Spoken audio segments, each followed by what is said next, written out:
Hello and welcome to अंग्रेजी की पाठशाला। आज हम दो वाक्य देखते हैं।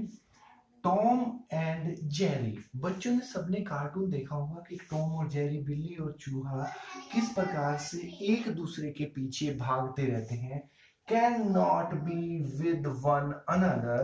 हमारा जो फोकस एरिया है वो है वन अनदर।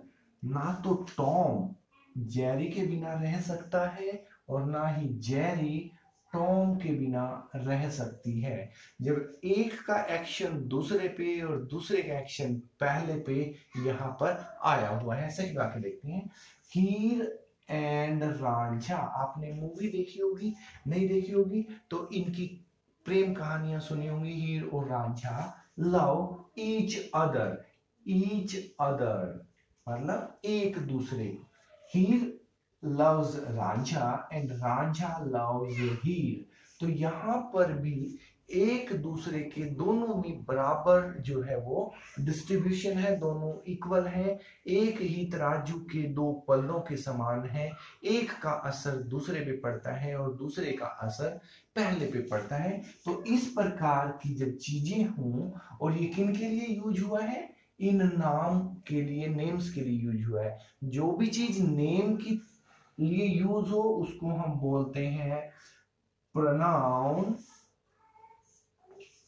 और क्योंकि ये एक दूसरे पर पूरा प्रभाव डालते हैं तो it becomes reciprocal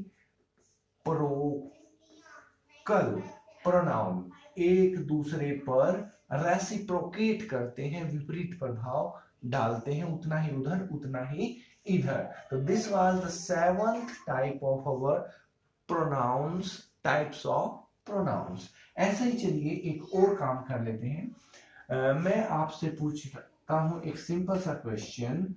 who is your father? आप बता देंगे, जो भी आपकी दिखाई दे रहे होंगे लोग उनमें से आप बता देंगे कि दैट और दिस या जो भी है आप आंसर कर देंगे। बट पॉइंट इज, यहां एक वर्ड यूज हुआ है who relates your father with you, जो वाक्य में भी नहीं है। फादर किसका है? आपका। तो वो रिलेट जो करता है एक दूसरे को।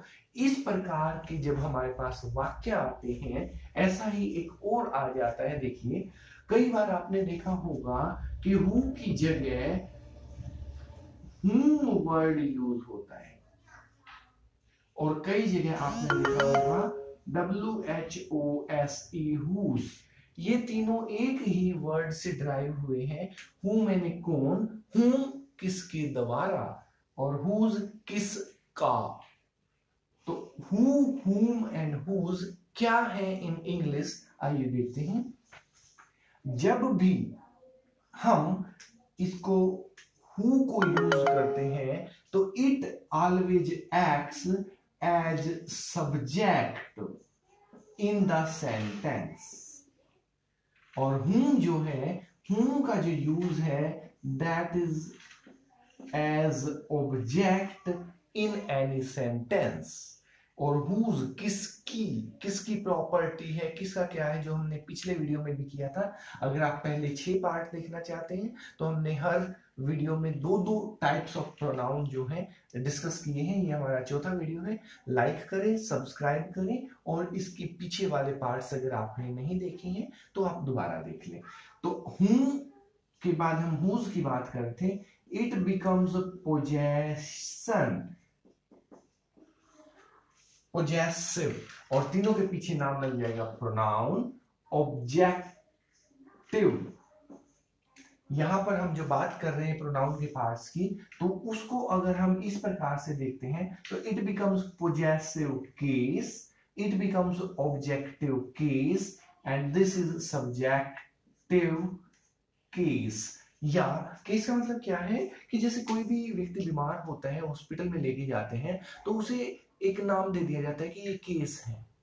केस मीन्स स्थिति कोई भी। तो यहां पर क्या है, अगर सब्जेक्ट के रूप में यूज करते हैं तो सब्जेक्ट का केस है, अगर ऑब्जेक्ट के रूप में यूज करते हैं तो ऑब्जेक्ट का केस है, और अगर वो पोजेशन शो करता है तो वो हमारा पोजेसिव का केस है। तो इन तीनों को मिला करके हमें पता चलता है दो व्यक्तियों के परस्पर संबंध या रिलेशन का, and it becomes our relative pronoun. और अभी हम बढ़ते हैं, एक छोटा सा टेबल और कर लेते हैं।